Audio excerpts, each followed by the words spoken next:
The alarm says 9 o'clock UTC. Honolulu says absolutely not. A laptop glows beside it, already inviting someone to a morning meeting.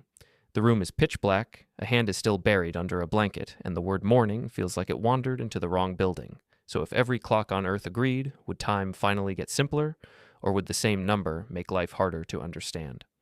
In this world, time zones are gone. No Pacific time, no British summer time, no Japan Standard Time.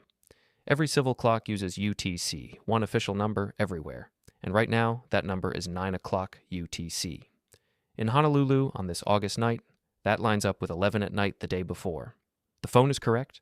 The human underneath the blanket is also correct. Now follow the same number across the planet. In London, pale daylight is already in the windows. A cup lands beside a laptop. Buses hiss at curbs. Here, 9 o'clock UTC feels almost normal, because the city is moving through a work morning. The number and the mood happen to agree, but keep going. In Tokyo, the same display lands in evening. Apartment lights are warm. Trains are crowded in that particular way that says people have used up most of their useful thoughts for the day. Someone is thinking about dinner, not inbox zero. Nothing has changed on the clock. Everything has changed around it. This is the part time zones quietly handled for us. Time zones were social subtitles. They did not just convert numbers. They hinted at what kind of moment another person was probably living in. But one global clock has a very tempting advantage. A calendar invite appears for a meeting at 9 o'clock UTC. No conversions, no drop-down menu, no waiting to figure out whose time anyone means.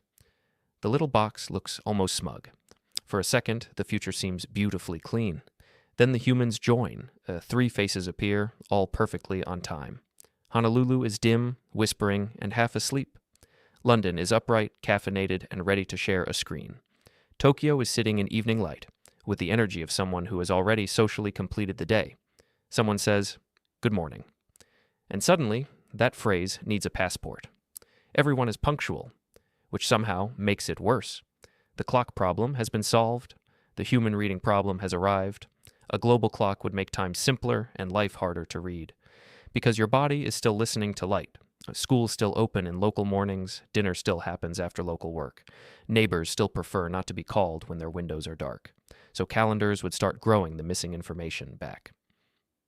Beside 9 o'clock UTC, little context cues appear. Local night, work morning, evening wind down, sleep window, bad time to call unless it is genuinely urgent. We removed the conversions, then we rebuilt the meaning somewhere else. And that is the strange kindness hidden inside the old system. Time zones were not the confusing part. They were the kindness.